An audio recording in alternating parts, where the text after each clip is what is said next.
Hi, everyone. This is Dr. Tracey C. Jones, and I am here today on one of my very favorite days. It is new release day, and I am here with our newest tremendous leadership author, the one, the only, the tremendous Tina Schaaf. Tina, welcome.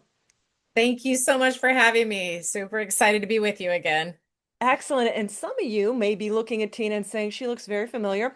I did have Tina on my Leaders on Leadership podcast. We actually connected last fall, I think it was Tina, August, out in the beautiful Chandler, Arizona area at a convene Good. meeting. And Yes, after coming on the podcast, Tina contacted me a couple months later and said, "You know what, Tracy? I think I have a book in me and I think it's time for it to come out." I did. I did. And it happened. Yes, it did, and it is book release day. And for the folks out there that don't remember Tina, or this is the first time meeting her, let me tell you just really briefly about Tina is who Tina is, so you will understand her book and what her book is geared towards. So Tina, she's an executive coach, she's a speaker, now an author, and she is the founder of the Executives Agent and the Schaaf Group. She has over 20 years as an executive recruiter and 14 plus years coaching CEOs, founders, and high performing professionals, much like our tremendous leadership tribe. She guides leaders through career pivots, identity shifts, and the moments when outward success no longer feels aligned with who they truly are. Hence her book. She's the author of Disruption by Design for mid career professionals ready to choose design over default, and its companion interactive workbook. Her work centers on the powerful belief that most career challenges are not capability problems, they are identity misalignment. Tina, I'm so excited. I can't wait to hear what you have to say about, well, I know because I published it, but I can't wait You have to an inside scoop. just a few to tease this out for our authors. And again, for those of you, this is for mid-career professionals. All right. So we've all been there. I know a lot of our listeners out there too. And you open this book with the question that I think a lot of people, I know I did, quietly ask themselves right now, how did I get here? And it's not necessarily that things are falling apart, but can you take us to the moment where that question really finally surfaced for you? Not as a passing thought, as it tends to, but as something that you're like, okay, I really need to dig in and get an answer. Mhm. Well, for me, it was interesting because it was many years into my career when I found myself in a place where we had chosen to make a move with our family. And I was straddling two states, and I had decided to interject into my life some coaching. And through that coaching, which is super ironic because here I am, somebody who's been coaching for years, but, so busy in, developing my business and serving others that I hadn't taken time to, spend time getting coaching for myself outside of sports. Like when I was younger, I had definitely had a coach for sports, but not in my professional life so much a formal coach. And so I decided to engage in that. And it was through that process that it was a beautiful, normal day. And I found myself stopped dead in my tracks with the question of, wait a minute, how did I get here? Mm, And for and nothing was, I want to, really share with people, nothing was wrong. right. Nothing was inherently wrong. It just was a moment where you just almost like taking a deep breath of like, what just happened? And it was, how did I get here? And then the very next question that follows is, what does this mean? If I'm asking myself that question, then what does this mean? And what do I do next? Which ironically was the exact same situation that was happening with my clients for many years prior that caused me to be in their lives. And now it was happening to me. And it was definitely a little bit breathtaking to discover, okay, well, what does that mean? And where do I go from here? And how do I put some frameworks and process, and not process, but frameworks and meaning to that feeling and that awareness. I love it. And it probably made you even more valuable to them because now you've experienced what they're going through. Mhm. And then you call that feeling that precedes that moment, you open up in your book with it, you call it the career fog. And that's a much gentler word than burnout that we've heard. Can you tell us what the fog feels like and why naming it that way, it really matters? Yes. Well, I'll start with what I knew it to be with my clients, and then I'll move into mine because then I got to feel it for myself. So for my clients, what they would articulate that as being is a space of unknowing, of Mhm. just, an abyss of I don't know where to go. I don't know what to do. And I don't know how I got here. And what does all this mean? And it's very disconcerting for most of my clients because these are ultra successful professionals that have always known the answer. I mean, everybody's always coming to them for answers, Right. right? And they've always been the person to have an answer. And as they entered into this place of fog, having this feeling of not knowing and not being able to see the other side, not be able to see through the fog and find a solution or a pathway or a strategy, whatever's necessary to get through it is exceedingly disconcerting for these professionals. And so and it puts them in a place of fog. And the other side of it that happens to them is that they then find themselves in a place of, wait a minute, why would this be happening to me? I am the person who has the answers. I should have the answers. I should be able to find my way and navigate my way through this. And so finding themselves in that place is very disconcerting. For me, exceedingly disconcerting because I too am the one that, guides people and is able to show them the path and bring them back to a path or to a new path. And, finding myself in that place of what does this mean and where do I go from here was very disconcerting and a place that, it's ironic how life works because it caused me to have to go through my own process for myself. And then, of course, find those people outside of us, like I talk to my clients about all the time, that can help be that additional guide to hear you, to experience with you what you're experiencing, and then find a pathway to the other side. And most importantly, helping you understand this is not abnormal. Right. This is Right. not abnormal at all. This is a human thing. This is a life thing. Hmm. This will happen. I tell people all the time, if it hasn't happened to you yet, that Hmm. doesn't mean it's not going to happen. Right. It's going to happen. And the reason I can say that so confidently is because having having interjected with human beings at high volume for 2.5 decades and then high concentration of this particular topic for 14 years, that's a lot of humans. And therefore, it puts me in a position to say, this is real. It's going to happen if it hasn't already. Yeah, and I love that you said that because sometimes we sit there and we think, oh, the high performers, they just got it figured out. And I know most of our listeners out there, we're pretty driven, have a strong bias for action. And I love that you say, hey, we're often the ones that are it's gonna hit us, not if, but when. Correct. That Yeah. is absolutely correct. So Tina, you walked away from a 7-year contract at a very prestigious firm that you talk about in the book, and by every external measure, this was your dream job. What was the moment you knew that contract was actually a mirror?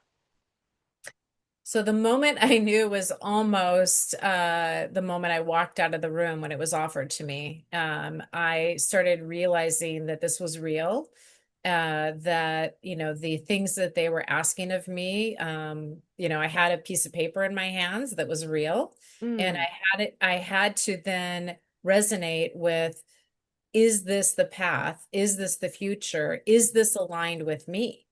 And it was an opportunity to stop and really pause. I talk about the pause, and to pause and say, is this the direction of where I'm meant to go with my skills, my abilities, my gifts? Is this the path? mhm. And it definitely took a couple of days because it was something that you don't want to just walk away from. It's something that you have to grapple with and think, well, if not that, then what? And if this isn't the path, then what would be the path? What is the future? Where will I go from here if I say no to this? And so it was a moment to look in the mirror and really identify with, who am I and what am I meant to do from this point in my life and my career forward? And I have to say, when I went in and declined that, I wasn't the only one that was surprised to have arrived at that moment. Yes. Yet it was so powerful Yes. and lifting from my shoulders, a feeling that just wasn't in alignment. Hmm. And I've heard stories about people that want that promotion, that want that corner office, and they get it. And then that morning at 4 a.m., they go into that office and they just look around. And it's not a bad thing, but some of them take it, some of them don't. I know when I came back to run Tremendous Leadership, I was doing defense contracting, and at that moment, they had given me the best, my dream offer that I wanted my whole life. This was 18 years ago, and I was holding this piece of paper, and I'm like, this is everything I've ever wanted for, but I'm supposed to come back and go full time. Tremendous leadership. So I just love that you said that. I had to really look at this and say, by all worldly standard, this is the one to take. But I wasn't ready. So that part really spoke to me. Tina, you also write about something called congruence erosion, the slow gap between what you value and what you do. And you just alluded to that when looking at that piece of paper and seeing if the two were aligned. Now, for someone who suspects that they're in that gap, what is the first sign that they should stop ignoring? The first sign is, well, I mean, it's pretty basic, but people ignore it, is when they get up in the morning or Sunday night and they're dreading. They're having Yeah, yep. massive dread come over them Dread. and they Yep. feel their energy being depleted immediately. It's a complete depletion that starts happening before the event, meaning walking in the door to that job, that career that they are needing to enter into. And so that is that's not a yellow flag, that's a red flag. And many people just think, oh, I'm just having a bad week, or, they just made a decision that I didn't agree with. And so it's just a reflection of, me being disappointed. They pawn it off as all of these other things, when in fact it is a moment to really step back and go, okay, what's going on here? Mhm. What is the core of this feeling, not just the surface level of what it seems to be on the surface, but what is the core meaning of what's happening here. And the other thing is just the erosion. You will see, the professionals that I've had the pleasure of working with, and I could speak to it in my own life, but the erosion of relationships and joy, the ability to be happy. Like, I've had many people say, by all standards, when you look at my life and my house and my kids and my all the things that people would measure as success, I'm still like, I don't feel great. I Mhm. feel numb. I feel, all these things that are really not what you would think you would feel if everything was in motion, everything in good order, Mhm. and the way that you saw your life being. You would definitely have a sense of, skipping down the lane, if you will, and enjoying life, and these people are quite the opposite, and they don't know, why am I feeling this way, what is taking place. They feel like that they should be able to manifest that and feel those great wonderful feelings, when what's happening is they've completely taken their eye off the ball of themselves and what is congruent for them, what is in alignment for them, Right. and just looked externally to everything around them. Right. I love that. And for the listeners, Tina shares her own story, of course, in the book, but she also shares the stories of quite a few of the people that she has worked with. So you can kind of see what she's talking about. Tina, you talk about the book and it takes you through. So everybody like, yes, yes, she's talking to me. She's talking to me. Tina has a wonderful framework in her book. Three words: clarify, claim, and commit. Can you walk us through what each one of these is really asking is someone? Because I suspect they do sound simpler than they are. They are, and everything needs a process and a way to, go through and Yep. discover. And in this case, I created what I call the 3 C's of clarify, claim, and commit, because the first step is to really uncover. And that is the thing that I just mentioned a minute ago about your external success might leave you feeling unsettled. And so what is that? And so we have to go in and find out, where are you now? And that element of how did I get here, right? So that is the clarify.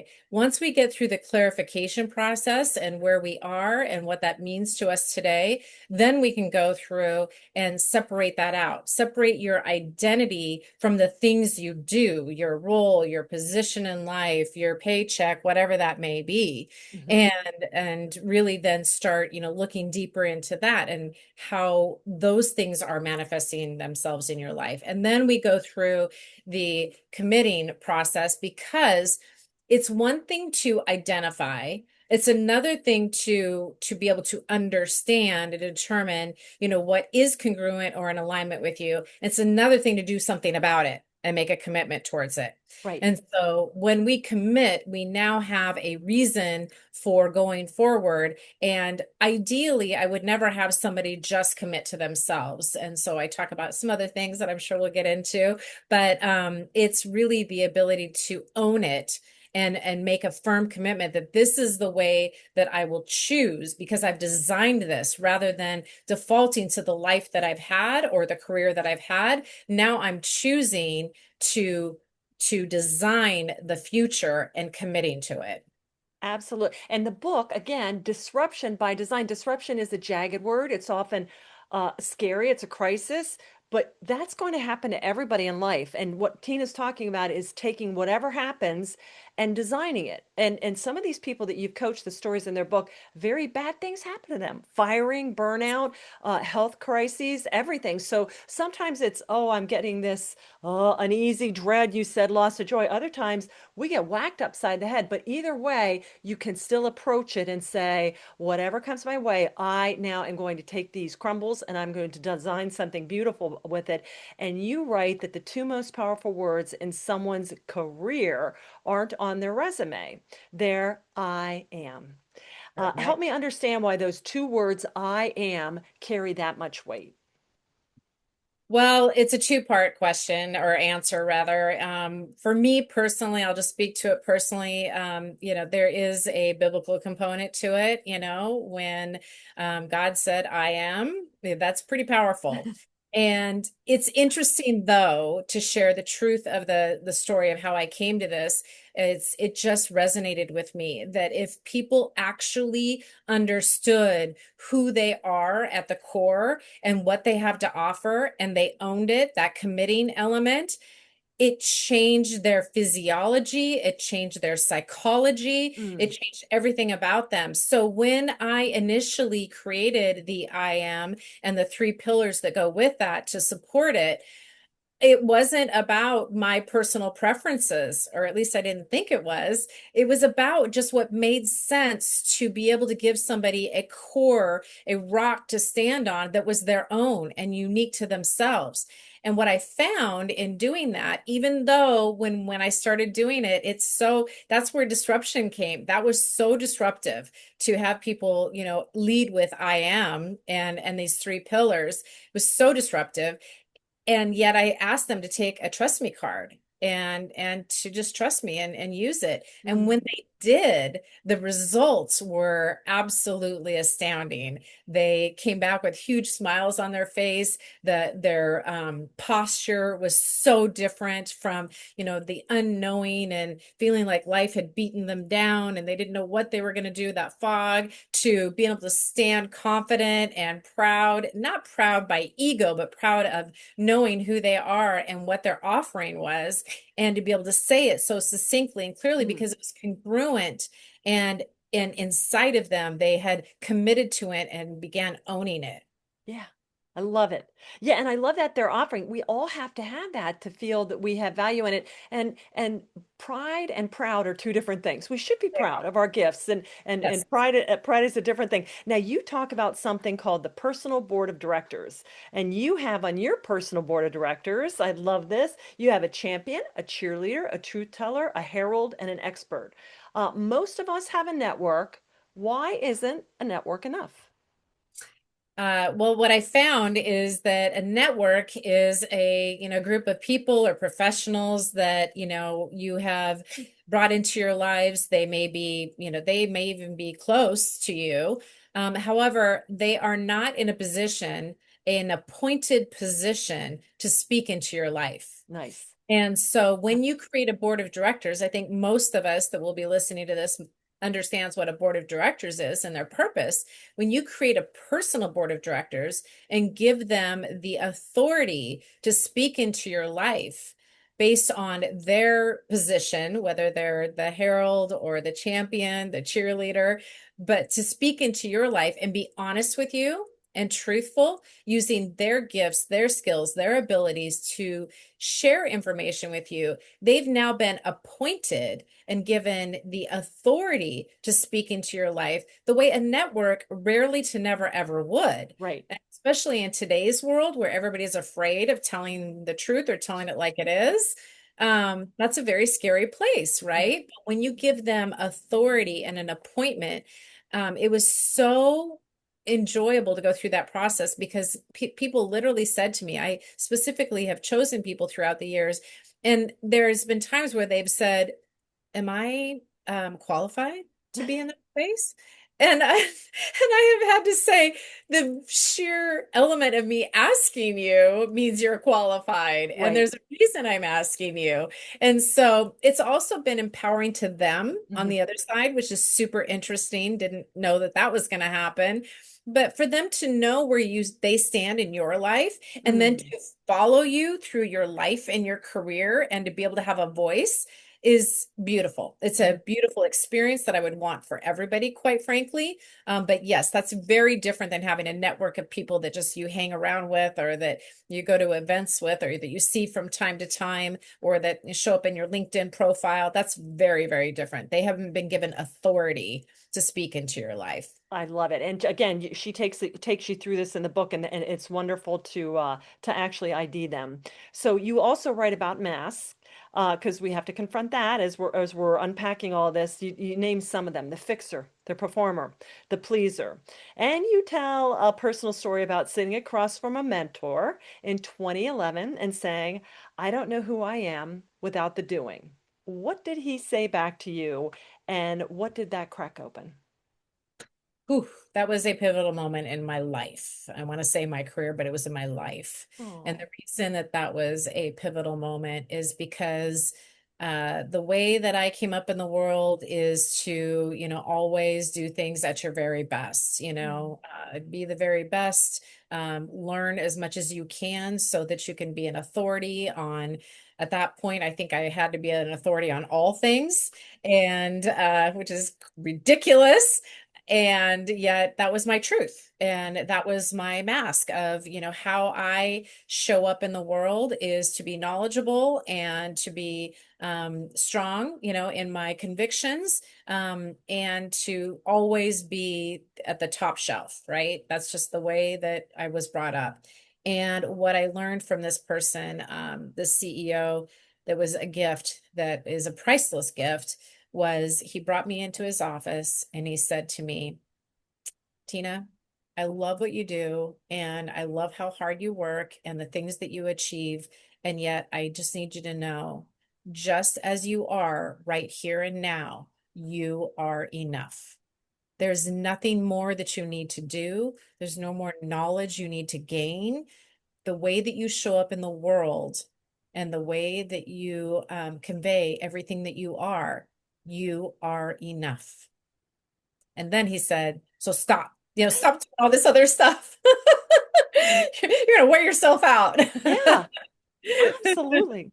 Yeah, I remember that. And that when you said that to me in the podcast when we did that all those months ago, that also inspired me in my book, The Island of Misfit Leaders, because they come to the same thing too, where you gotta, hey, you're already anointed with your superpowers, you're enough. It's just where you employ that, what planet and what field you show in on, and who's your tribe.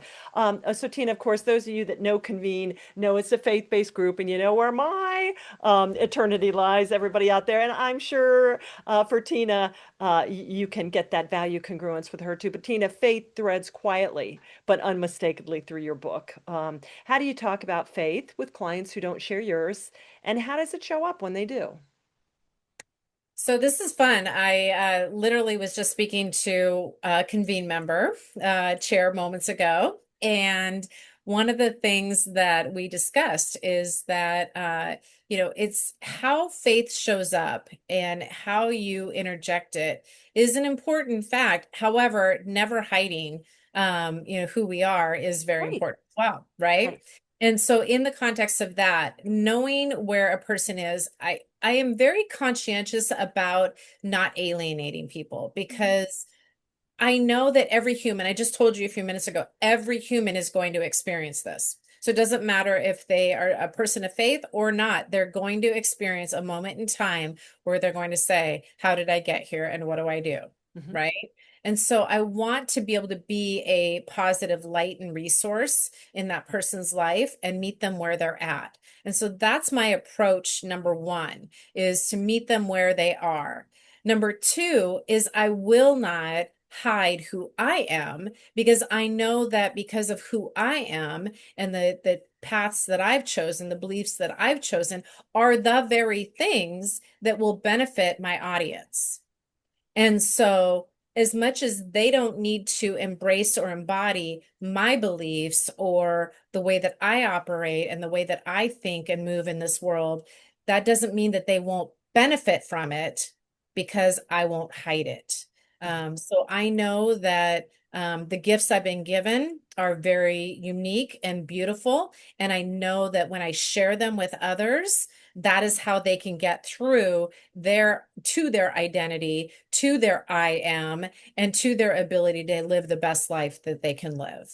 Beautifully, beautifully said. So, Tina, you also talk about that the biggest risk in a season of disruption isn't failure, it's settling, which is why you come in and help them unpack it all. Why is settling so seductive? We've all done it. Um, and what does it actually cost a person over time? Oof. I think the element of seduction is, I kind of liken it to the boiling of a frog. I don't know if you've Hmm. heard that statement. They don't actually know what's happening Yeah. and it's comfortable. Like they are just in this place of, if I just go along, don't rock the boat. I've got this Yeah. beautiful life. I've got, all these things. So why should I, who am I and why should I rock the proverbial boat? Right. And then they just get kind of seduced into it. Like, this is the way it is. This is the way it should be.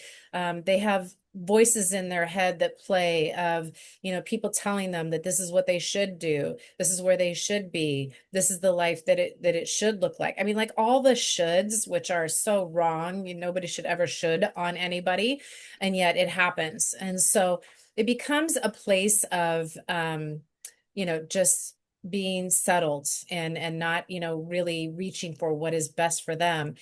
What I find is that in that place, that's where relationships break down, they Hmm. lose, marriages end, friendships end, communities are not built because they're just kind of, hiding in some cases because they don't feel like that they have anything to offer or they don't have enough to offer. Hmm. Um, the ability to have energy and be everything that they were created to be, the ability to speak up in those boardrooms, in those meetings where they have the answer, but they just don't feel like that they have it in them to give the answer that is all that's it's in them. I mean, Hmm. there's so many multitudes. I mean, that's where people start, addictions occur. Because it's just a derailment to disguise, the feelings that they're feeling, or better said, to fill that space that isn't being filled, and just kind of give a distraction to those feelings. Hmm. So there's all kinds of really unfortunate negative things that happen when we just stay, in this place of settled, being settled, or and not really, diving into what could be.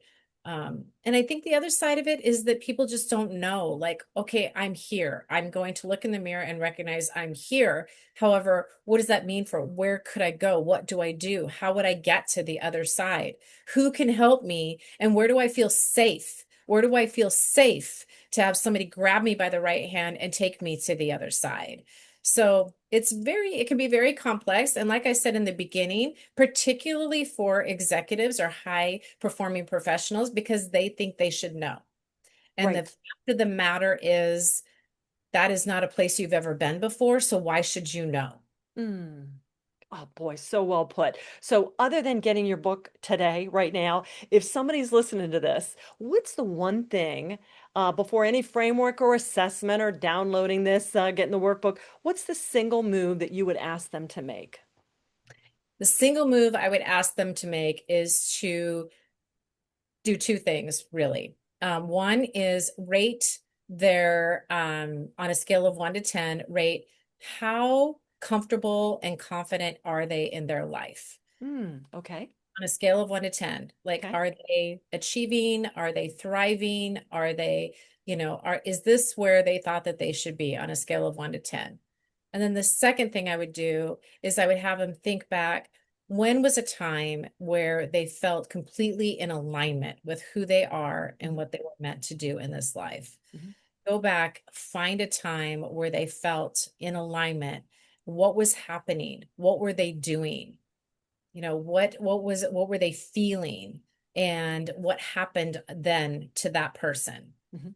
Because I know in both of those things that I just said, they will come up with an answer and they will then have an understanding of what they might need to do next. Love it. So, Tina, folks can reach out to you. You know, all your information is on the book, but you're on LinkedIn. Mhm. You're on your executive agent's website, right? And the Correct? Schaaf Group. Okay. So, for the listeners out there, remember, Tina's book is called Disruption by Design for Mid-Career Professionals Ready to Choose Design Over Default. And again, we have an accompanying workbook with that where she's actually not only you're reading what's going on, but you're going through this diagnostic, which is so helpful so that you can arrive at your own conclusions. And Tina, how was the authorship journey for you? This is a first for you, sister. Oh my goodness. It was a journey to say the least. There are ups and there are downs. And Yep. what I want to say in absolute sincerity is having Tracey, having you in my life, having a coach, mentor, guide, publisher, person of wisdom, person of faith, person of cheer. Like, you were all the things in my personal board of directors during this process and carried me through each step. And I had no idea that there would be the highs and the lows in the process, especially when they showed up. It was super interesting when some of those time periods showed up, but you knew. And as soon as I shared them with you, you knew exactly what to do and how to get me through to the other side. And Thank you. that was priceless. So thank you so much for carrying me through this journey. It's not over. Uh, No, it's just beginning. I love it. I can't wait to see you in Arizona. I'm so excited. For our listeners out there, please be sure to support this tremendous book.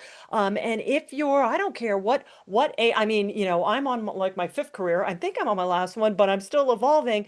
I'm still claiming and naming. And Tina's book was such a blessing to me. So no matter where you're at, get this, if you're mid-career or you've got kids or even grands coming out and saying, "Hey, I'm not sure what's going on," the sooner you find out, the more joy and the better you're going to be. We don't need to be lost for so long and no, go through the periods of fog. The sooner you partner up with somebody with tremendous books and tremendous people like Tina, you'll get there.